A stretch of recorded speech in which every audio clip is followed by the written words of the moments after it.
Why does someone not pray? Well, there could be lots of answers, but Allah has His own answer to that question. It's a pretty scary answer.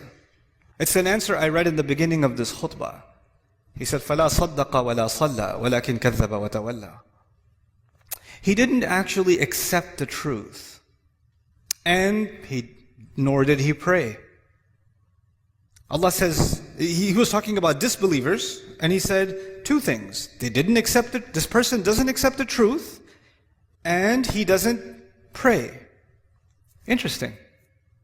So, if you say, if he didn't accept the truth, I would expect him to say, La saddaqa wa la amana. Right? But he says, La salla. What that means is, something is missing in you accepting the truth about Allah. No, the child says, I believe in Allah, I'm Muslim.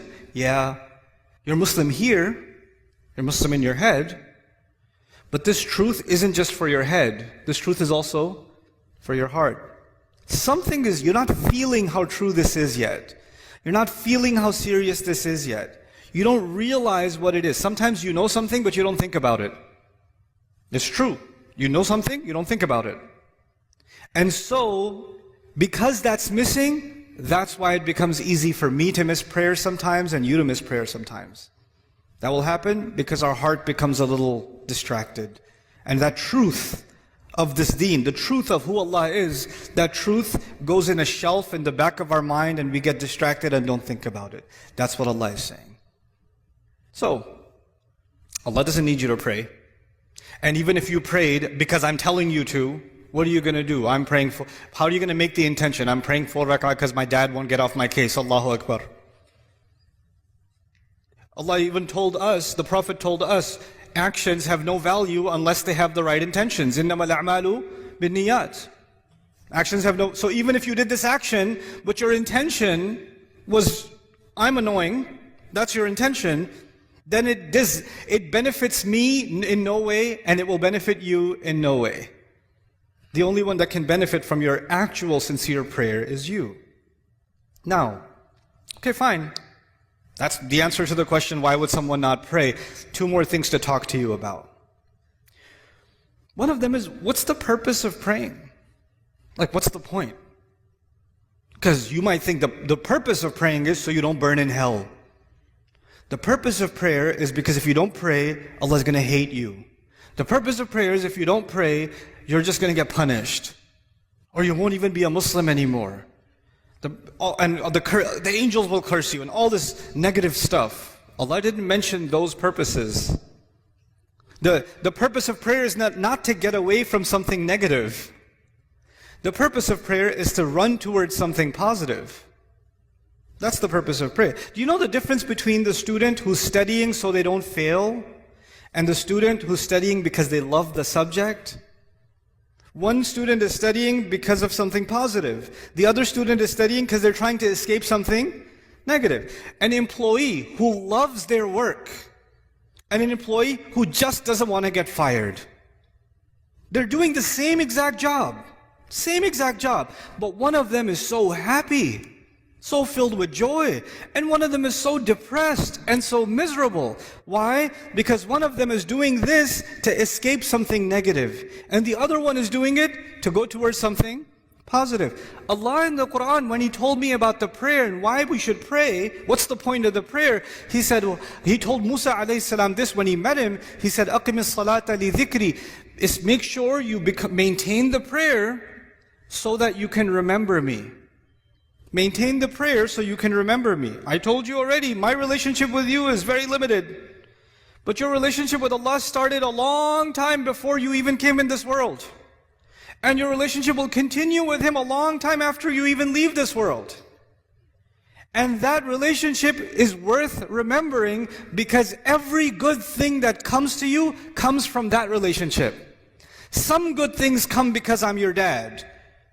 Some good things, but all the good things that come to you only come to you because of that relationship. So if you want all the positive things to stay in your life, you must remember where all of the khair comes from, all of the ni'mah comes from, all of the rizq comes from, all of the guidance comes from.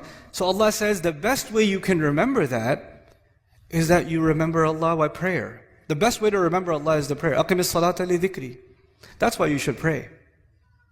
And finally, okay, that's why you should do it. But just because you're doing it for the right reasons, that's not Allah. Allah says that's not enough. There's some benefits too. There's some good things will come your way when you truly remember Allah. When you truly remember Allah the way He wants you to. And the way He wants you to is these prayers. If you can do this, Allah says, إِنَّ الصَّلَاةَ تَنْهَى عَنِ الْفَحْشَاءِ وَالْمُنْكَرِ. And even in this ayah, وَلَذِكْرُ اللَّهِ أَكْبَرُ. He says prayer has the benefit of stopping you from falling into things that are indecent. Because indecency is all around you, and I, son, cannot stop you from being exposed to it. Indecency is on your device. Indecency is at your school. Indecency is among your friends. Indecency is at an Eid party when you're going to a corner talking to your friends. Indecency will be everywhere. And every time you go towards indecency, your heart will get damaged. And Allah says, if you can maintain this prayer, it will prevent you from falling into indecency.